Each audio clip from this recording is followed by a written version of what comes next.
ಸ್ನೇಹಿತರೆ, ಎಲ್ರಿಗೂ ನಮಸ್ಕಾರ. ಇದು ಪರಾಭವ ಸಂವತ್ಸರವಂತ. ಆ, ಯಾರ್ಯಾರಿಗೆ ಸೋಲು, ಯಾರ್ಯಾರಿಗೆ ಗೆಲುವು ಅಂತ ಕಂಡುಹಿಡಿಯೋದು ಬಹಳ ಪೂರ್ವದಲ್ಲಿ, ಅಂದರೆ ಬಹಳ ಮೊದಲೇ ಬಹಳ ಕಷ್ಟ ಆಗುತ್ತೆ. ನನಗೆ ಈ ಯುಗಾದಿ, ಇಲ್ಲಿಯ ವಾತಾವರಣ, ಇಲ್ಲಿ ಆಗ್ತಾ ಇರುವಂತಹ ಬದಲಾವಣೆಗಳು, ಇವುಗಳನ್ನೆಲ್ಲ ನೋಡಿದಾಗ ನಾವಿಟ್ಟ ಭರವಸೆ ಹುಸಿಯಾಗ್ತಿದೆಯೇನೋ ಅನ್ನುವಂತಹ ಒಂದು ಅನುಮಾನ ಕಾಡ್ತಾ ಇದೆ. ಯಾಕಂತಂದರೆ ನಮ್ಮ ಬರಗೂರು ರಾಮಚಂದ್ರಪ್ಪನವ್ರು ಹೇಳ್ತಾ ಇದ್ರು, ನಾವೆಲ್ಲ ಸಮಾನತೆಗಾಗಿ ಹೋರಾಡ್ತಾ ಇದ್ವಿ ಮೊದಲೇ. ಅಂದರೆ ಅವರ ಯೌವನದಲ್ಲಿ ಅವರು ಈ ಸಾಮಾಜಿಕ ಬದುಕಿಗೆ ಬಂದಂಥ ಸಂದರ್ಭದಲ್ಲಿ ಸಮಾನತೆ ಬೇಕು, ಸಮಾನತೆ ಬೇಕು, ಸ್ವಾತಂತ್ರ್ಯ ಬೇಕು ಅನ್ನೋ ಅರ್ಥದಲ್ಲಿ ಹೋರಾಡ್ತಾ ಇದ್ದರು. ಇವತ್ತು ಸೌಹಾರ್ದತೆ ಬೇಕು ಅನ್ನುವಂತಹ ಒಂದು ಚಳುವಳಿ ಮಾಡುವಂತಹ ಕಾಲ ಬಂದಿದೆ ಅಂತ ಹೇಳೋದನ್ನು ಬರಗೂರು ರಾಮಚಂದ್ರಪ್ಪನವ್ರು ಹೇಳ್ತಾರೆ.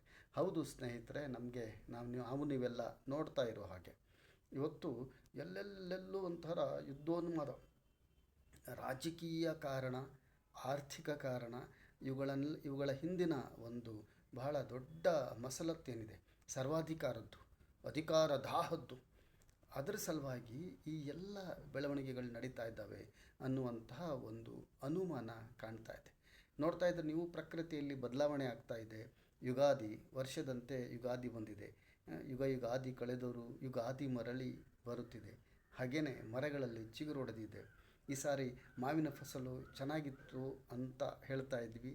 ಅಷ್ಟೊತ್ತಿಗೆ ಮಂಜು ಮತ್ತು ಆಲಿ ಕಲ್ಲಿನ ಮಳೆಯಿಂದಾಗಿ ಈ ಮಾವಿನ ಪೈರು ಕೂಡ ಕ್ಷೀಣಿಸ್ತಾ ಇದೆ, ಕಡಿಮೆ ಆಗ್ತಾ ಇದೆ ಅನ್ನುವಂಥ ಒಂದು ಅನುಮಾನ ಬರ್ತಾ ಇದೆ. ಇಂಥ ಕಾಲಘಟ್ಟದಲ್ಲಿ ನಾವು ನಮ್ಮ ಜಿಲ್ಲೆ, ನಮ್ಮ ನೆರೆಹೊರೆಯಲ್ಲೆಲ್ಲ ನೋಡ್ತಾ ಇದ್ದಾಗ ಯುಗಾದಿ ಕಾಲದಲ್ಲಿ ಅದೇನೋ ಒಂಥರ ಕೇಸರಿಯ ಯುದ್ಧೋನ್ಮಾದ, ಹಳ್ಳಿಯ ಯುವಕರನ್ನು, ಹಳ್ಳಿಯ ಸಂಘಟನೆಗಳನ್ನು ಬಳಸ್ಕೊಂಡು ಇಡೀ ಊರನ್ನು ಕೇಸರಿಮಯ ಮಾಡ್ತಾ ಇರುವಂಥದ್ದು, ಏನೋ ಹಿಂದೂಗಳಲ್ಲಿ ಜಾಗೃತಿಯನ್ನು ಮಾಡ್ತಾ ಇದ್ದೀವಿ ಅಂತ ಹೇಳುವಂಥದ್ದು. ಎಂಥ ಜಾಗೃತಿ ಅದು? ಮಹಾತ್ಮ ಗಾಂಧೀಜಿಯವರು ಪ್ರಾರಂಭ ಮಾಡಿದ್ರಲ್ಲ, ಈ ಶೋಷಣೆ, ಅಹಿಂಸೆ ಪರವಾಗಿರುವಂಥದ್ದು, ಶೋಷಣೆ ವಿರುದ್ಧ ಆಗಿರುವಂಥದ್ದು, ಅನಂತರ ಅಸ್ಪೃಶ್ಯತೆಯನ್ನು ಬಿಡುವಂಥದ್ದು.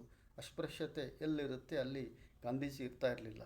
ಅದನ್ನು ಅಹಿಂಸೆಯನ್ನು ಪ್ರತಿಪಾದಿಸ್ತಾ ಹಿಂಸೆಯನ್ನು ವಿರೋಧ ಮಾಡುವಂಥದ್ದು, ಈ ಅಸ್ಪೃಶ್ಯತೆಯನ್ನು ವಿರೋಧ ಮಾಡುವಂಥದ್ದು, ಅಂತಹ ಒಂದು ಚಳುವಳಿಯನ್ನು ಮಾಡ್ತಾಯಿದ್ರು.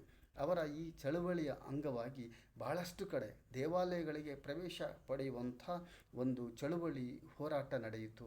ಅಂಥ ಹೋರಾಟಗಳ ಅಗತ್ಯ ಆವತ್ತು ಇತ್ತು. ಇವತ್ತು ನಾವೆಲ್ಲ ವಿವೇಕಿಗಳಾಗಿದ್ದೀವಿ, ಶಿಕ್ಷಿತರಾಗಿದ್ದೇವೆ. ಏನು ಹೇಳಬೇಕಂತಂದ್ರೆ ನಮಗಿವತ್ತು ದೇವಾಲಯ ಪ್ರವೇಶ ಬೇಡ.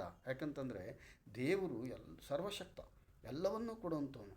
ಅವನಿಗೆ ನಾವು, ಅಥವಾ ಯಾವುದೋ ಒಂದು ಉಪೇಕ್ಷಿತ ಜಾತಿ ಜನವರ್ಗ ಇದೆ, ಅವರು ಬೇಡ ಅಂತಂದರೆ ಮತ್ತು ಆ ಜನರಿಗೆ ದೇವರ ಅಗತ್ಯ ಏನಿದೆ? ಇದನ್ನು ನಾವು ಇವತ್ತು ಕೇಳುವಂಥ ಒಂದು ಪ್ರಶ್ನೆಯನ್ನು ಕೇಳುವಂತಹ ಒಂದು ವಿವೇಕವನ್ನು ಮೂಡಿಸ್ಕೋಬೇಕಾಗಿದೆ ನಾವು. ಯಾಕಂತಂದರೆ ಇವತ್ತು ಧರ್ಮದ ವಿಚಾರ ಬಂದಾಗಲೂ ಹಾಗೆ ಕೆಲವರಿಗೆ ಈ ಧರ್ಮದ ಫಲಾನುಭವಿಗಳಿದ್ದಾರಲ್ಲ, ದೇವರು ಧರ್ಮದ ಫಲಾನುಭವಿಗಳು, ಅವರಿಗೆ ಅನಿವಾರ್ಯತೆ ಇದೆ. ಅವರಿಗೆ ಅವುಗಳನ್ನು ಉಳಿಸ್ಕೋಬೇಕು, ಬೆಳೆಸ್ಕೋಬೇಕು, ಆ ಮೂಲಕ ಅವರ ವೃತ್ತಿಯನ್ನು ಕಂಡುಕೋಬೇಕು, ಆ ಮೂಲಕ ಅವರ ಭವಿಷ್ಯ ಇದೆ. ನಮಗೆ ಯಾತಕ್ಕೆ ಬೇಕ್ರಿ ಧರ್ಮ? ನಾವು ವಿಶ್ವಮಾನವರು, ಇಡೀ ವಿಶ್ವವೇ ನಮ್ಮದು. ನಮಗೆ ಮುಗಿಲು ಚಪ್ಪರ, ಭೂಮಿ ನಮ್ಮನ್ನು ಸಾಕಿ ಸಲಹುವಂಥದ್ದು.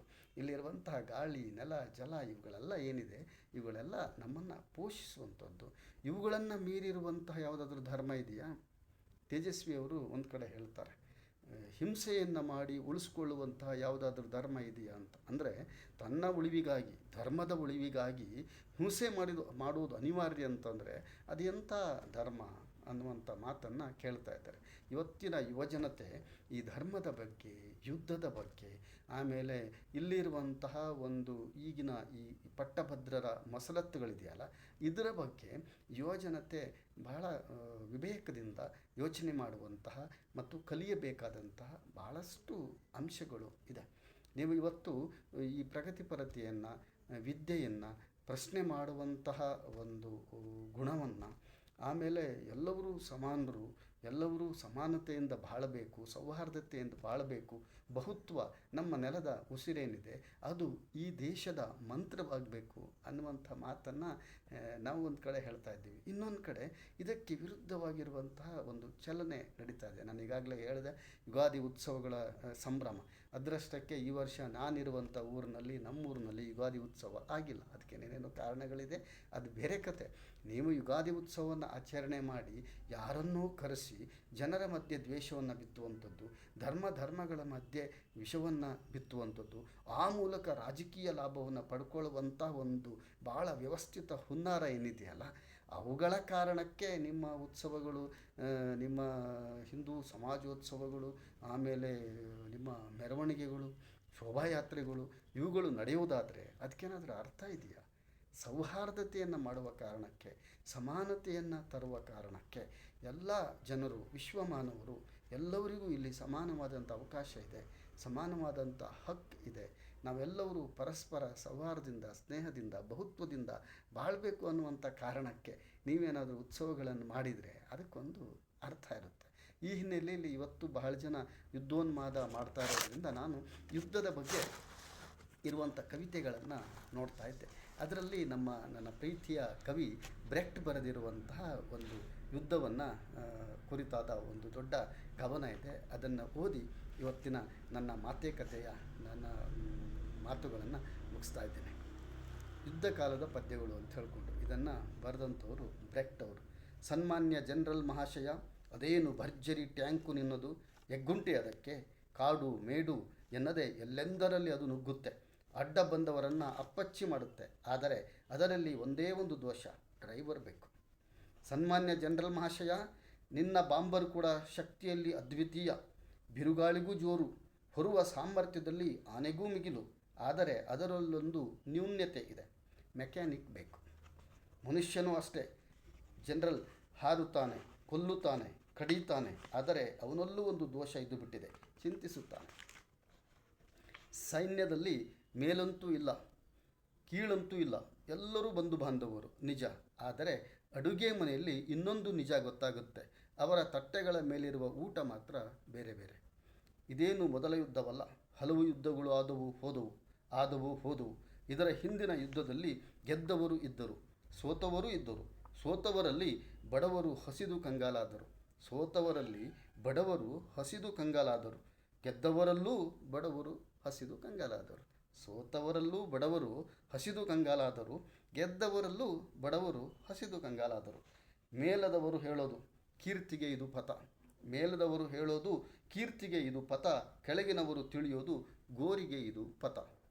ಸುಸಂಸ್ಕೃತರು ಊಟದ ಬಗ್ಗೆ ಮಾತಾಡೋದು ಕೀಳು ಅಭಿರುಚಿ ಅಂತಾರೆ. ನಿಜ, ಅವರು ಊಟ ಮಾಡಿ ಆಗಿದೆ. ಕೀಳು ಜನ ರುಚಿಯಾದ್ದನ್ನು ತಿನ್ನದೆ ಈ ಲೋಕದಿಂದ ನಿರ್ಗಮಿಸುತ್ತಾರೆ. ಬಂದದ್ದು ಎಲ್ಲಿಂದ, ಹೋಗೋದು ಎಲ್ಲಿಗೆ ಇತ್ಯಾದಿ ಪರಮಾರ್ಥದ ಚಿಂತನೆಗೆ ಸಂಜೆ ಅವರಿಗೆ ಪುರುಸೊತ್ತೇ ಇರಲ್ಲ. ನಮ್ಮ ಕ್ಯಾಲೆಂಡರ್ನಲ್ಲಿ ಆ ಕೊನೆಯ ದಿನದ ಮಾಹಿತಿ ಇರಲ್ಲ. ಎಲ್ಲ ತಿಂಗಳುಗಳು, ಎಲ್ಲ ದಿನಗಳು ತೆರವಾಗಿ ಇರುವಂತೆ ಕಾಣುತ್ತವೆ. ಇವುಗಳಲ್ಲಿ ಯಾವುದೋ ಒಂದು ದಿನದ ಮೇಲೆ ಅವರು ತಮ್ಮ ಕ್ಯಾಲೆಂಡರ್ನಲ್ಲಿ ಕ್ರಾಸ್ ಮಾರ್ಕ್ ಹಾಕಿ ಇಟ್ಟಿರುತ್ತಾರೆ. ಯುದ್ಧದ ನಿಷ್ಫಲತೆಯನ್ನು ಹೇಳುವಂಥ ಸಾಹಿತ್ಯ ಮತ್ತು ಕವನ ಬೇಕಷ್ಟಿದೆ. ಇವತ್ತು ನೀವು ನೋಡ್ತಾ ಇದ್ದೀರಿ, ಇಸ್ರೇಲ್ ಅಮೇರಿಕಾಗಳು ಸೇರಿಕೊಂಡು ಇರಾನ್ ಸೇರದಂತೆ ಬೇರೆ ಬೇರೆ ಅಕ್ಕಪಕ್ಕದ ಜನರಿಗೆ ಯಾವ ಕಾರಣಕ್ಕೆ ಹಿಂಸೆಯನ್ನು ಕೊಡ್ತಾರೆ, ಯಾಕೆ ನೀವು ಯುದ್ಧದಲ್ಲಿ ಗೆಲ್ಲಬೇಕು ಅಂತ ಹೇಳುವಂಥದ್ದು, ಯಾಕೆ ನಿಮಗೆ ಬೇರೆಯವರನ್ನು ಬಡಿದು ಒಂದು ಮೊನೋಪಲಿಯನ್ನು, ಸರ್ವಾಧಿಕಾರವನ್ನು ಮಾಡುವಂಥದ್ದು. ಇದರ ಹಿಂದೆ ಇರುವಂಥದ್ದು ವ್ಯಾಪಾರ, ಹಣ, ಲಾಭ. ಇದಕ್ಕಿಂತ ಮಿಗಿಲಾಗಿದ್ದು ಮತ್ತೇನೂ ಇಲ್ಲ. ಇವತ್ತು ಯಾರ್ಯಾರೆಲ್ಲ ಅಮೇರಿಕಾದ ಪರವಾಗಿ, ಆಮೇಲೆ ಇಸ್ರೇಲ್ ಪರವಾಗಿ ಮಾತಾಡ್ತಾರೆ, ಇಸ್ರೇಲ್ನಲ್ಲಿರೋರು ಜನರೇ, ಅಮೇರಿಕಾದಲ್ಲಿರುವಂಥವರು ಜನರೇ, ಎಲ್ಲ ದೇಶದ ಎಲ್ಲ ಭಾಗಗಳಲ್ಲಿರುವಂಥವರು ಜನರೇ. ನಮಗೆಲ್ಲರಿಗೂ ಒಂದು ಸಾಮಾನ್ಯ ವಿವೇಕ ಏನಂತಂದರೆ, ನಾನು ಖುಷಿಯಾಗಿರಬೇಕಾದ್ರೆ ನನ್ನ ಪಕ್ಕದ ಮನೆಯವನು ಖುಷಿಯಾಗಿರಬೇಕು. ಹಾಗೆಯೇ ನನ್ನ ದೇಶ ಖುಷಿಯಾಗಿರಬೇಕಿದ್ರೆ ನನ್ನ ಸುತ್ತಮುತ್ತಲಿನ ದೇಶಗಳು ಕೂಡ ಖುಷಿಯಾಗಿರಬೇಕು ಅಂತ ಹೇಳ್ಕೊಂಡು, ಬರೀ ನೋವಿನಲ್ಲಿ, ಬರೀ ಸೋವಿನಲ್ಲಿ, ಬರೀ ಸೋಲಿನಲ್ಲಿ, ಬರೀ ತೊಂದರೆಯಲ್ಲಿ ಈ ಯುದ್ಧದ ಮಜಾ ಎಲ್ಲಿಗೆ, ಯಾಕೆ ಅಂತ ಅರ್ಥ ಆಗ್ತಿಲ್ಲ. ಹಾಗಾಗಿ ನಾವೆಲ್ಲರೂ ಇವತ್ತಿನ ಈ ಆರ್ಥಿಕ ಕೇಂದ್ರಿತ, ಆಮೇಲೆ ಯಜಮಾನಿಕೆಯ ಕೇಂದ್ರಿತ, ಆಮೇಲೆ ಬಂಡವಾಳಶಾಹಿಗಳ ಒಂದು ಥರದ ಹುಚ್ಚುತನದ ಪರಮಾವಧಿ ಆಗಿರುವಂತಹ ಯುದ್ಧವನ್ನು ವಿರೋಧಿಸದೇ ಇದ್ದರೆ, ಯುದ್ಧದ ಅಪಾಯಗಳ ಬಗ್ಗೆ ನಾವು ಅರಿವು ಮಾಡಿಕೊಳ್ಳದೆ ಇದ್ದರೆ ಮುಂದಿನ ದಿನಗಳು ಬಹಳ ಅಪಾಯ ಇದೆ. ಹಾಗಾಗಿ ಸ್ನೇಹಿತರೆ, ನಾವೆಲ್ಲ ಈ ಯುದ್ಧವನ್ನು, ಈ ಬಂಡವಾಳಶಾಹಿ ಹುನ್ನಾರಗಳನ್ನು, ಈ ಯಜಮಾನತ್ವವನ್ನು ನಮ್ಮಲ್ಲಿ ಮಾಡ್ತಾ ಇದ್ದಾರಲ್ಲ, ಏನೇನೋ ಉತ್ಸವಗಳನ್ನು ಮಾಡಿಕೊಂಡು ಅದರ ಲಾಭವನ್ನು ರಾಜಕೀಯಕ್ಕೆ ತಗೊಳ್ಳೋ ಕಾರಣಕ್ಕಾಗಿ ಮಾಡ್ತಾ ಇರುವಂತಹ ಏನು ಪ್ರಯತ್ನಗಳು, ಇಂಥ ಪ್ರಯತ್ನಗಳನ್ನು ಸೋಲಿಸ್ತಾ ಇದ್ದರೆ ಈ ಪ್ರಪಂಚಕ್ಕೆ ಉಳಿಗಾಲ ಇಲ್ಲ, ಈ ವಿಶ್ವವೇ ಉಳಿತಾ ಇಲ್ಲ, ಈ ಪ್ರಪಂಚವೇ ಉಳಿತಾ ಇಲ್ಲ ಅಂತಂದರೆ ನಾವೆಲ್ಲ ಮುಂದಿನ ದಿನಗಳಲ್ಲಿ ನೆಮ್ಮದಿಯಿಂದ ಬದುಕ್ತೇವೆ ಅಂತ ನಂಬೋದು ಹೇಗೆ? ಹಾಗಾಗಿ ನಾವು ಸಾಧ್ಯವಾದಷ್ಟು ಮಾನವೀಯವಾಗ್ತಾ, ನಾವು ಸಾಧ್ಯವಾದಷ್ಟು ಈ ಯಜಮಾನತ್ವ ಮತ್ತು ಬಂಡವಾಳಶಾಹಿಯ ಹುನ್ನಾರಗಳನ್ನು ವಿರೋಧಿಸ್ತಾ, ಯುದ್ಧಕ್ಕೆ ಪೂರಕವಾಗಿರುವಂಥ ವಾತಾವರಣವನ್ನು ಸೃಷ್ಟಿ ಮಾಡೋರಿದ್ದಾರಲ್ಲ, ಈ ಈ ಇದು ಗಮನಿಸುವವರು, ಬೇರೆಯವ್ರನ್ನ ಶೋಷಣೆ ಮಾಡುವಂಥವರ ಒಂದು ದೊಡ್ಡ ಗುಣ ಅದು. ತಾವೇನು ಮಾಡ್ತೀವಿ ಅಲ್ಲ, ಅದಕ್ಕೆ ಒಂದು ಸಾರ್ವಜನಿಕ ಬೆಂಬಲ ಇರಬೇಕು ಅಂತ ಬಯಸ್ತಾರೆ. ಇವತ್ತು ಕೂಡ ಅಮೇರಿಕ, ಇಸ್ರೇಲ್ನಂತಹ ಭಾಳ ಶಕ್ತಿಶಾಲಿ ರಾಷ್ಟ್ರಗಳು ಬೇರೆಯವ್ರ ಮೇಲೆ ಏನು ಪ್ರಹಾರವನ್ನು ಮಾಡ್ತಾರಲ್ಲ, ಅದಕ್ಕೆ ಬೇರೆ ಬೇರೆ ಕಾರಣಗಳನ್ನು ಅವರು ಕೊಡ್ತಾ ಇರ್ಬೋದು. ಆದರೆ ನಿಮ್ಮ ಮೂಲ ಉದ್ದೇಶ ಎಲ್ಲರಿಗೂ ಅರ್ಥ ಆಗುತ್ತೆ. ಅದು ಬಂಡವಾಳ ಕೇಂದ್ರಿತ ಆಗಿರುವಂಥದ್ದು, ಅದು ಲಾಭ ಕೇಂದ್ರಿತ ಆಗಿರುವಂಥದ್ದು, ಅದು ಯಜಮಾನಿಕೆಯ ಕಾರಣಕ್ಕೆ ಇರುವಂಥದ್ದು. ಅರೆ, ನಿಮ್ಮ ದೇಶದಲ್ಲಿ ನೀವಿರ್ತೀವಿ, ನಮ್ಮ ದೇಶದಲ್ಲಿ ನಾವಿರ್ತೀವಿ. ನಮ್ಮ ದೇಶದ ಸಾರ್ವಭೌಮತ್ವದ ಬಗ್ಗೆ ನಿಮ್ಗೆ ಯಾಕೆ ಪ್ರಶ್ನೆ? ನಮ್ಮ ದೇಶದ ಆಯ್ಕೆ ನಮಗಿರುತ್ತೆ. ನೀವ್ಯಾಕೆ ನಿಮಗೆ ಇಂಥದ್ದೇ ಆಯ್ಕೆ ಬೇಕು ಅಂತ ಹೇಳ್ಕೊಂಡು ನಮ್ಮ ಮೇಲೆ ಹೇರುವಂಥದ್ದು? ಈ ಹೇರುವ ಪ್ರಕ್ರಿಯೆ ಇದೆಯಲ್ಲ, ಈ ಹೇರುವ ಒಂದು ಪ್ರಯತ್ನ ಇದೆಯಲ್ಲ, ಇದು ಇವತ್ತು ನಿನ್ನೆಯದಲ್ಲ. ಒಂದು ಶತಮಾನದ ಹಿಂದೆ ಡೈರೆಕ್ಟ್ ಈ ಯುದ್ಧದ ನಿಷ್ಫಲತೆಯ ಬಗ್ಗೆ ಮಾತಾಡ್ತಾನೆ ಅಂತಂದರೆ ಯೋಚನೆ ಮಾಡಿ ನೀವು. 1-2 ಮಹಾಯುದ್ಧಗಳೆಲ್ಲ ಆಗೋಯ್ತಲ್ಲ, ಮತ್ತೆ ಮುಂದೆ ಅಂಥ ಒಂದು ಮಹಾಯುದ್ಧವನ್ನು ನಮ್ಮೆದುರಿಗೆ ಕಂಡು ಈ ಭೂಮಿಯ, ಈ ಲೋಕದ, ಈ ವಿಶ್ವದ ವಿನಾಶಕ್ಕೆ ನಾವೇ ಮುನ್ನುಡಿಯನ್ನು ಬರ್ಕೋಬೇಕಾ?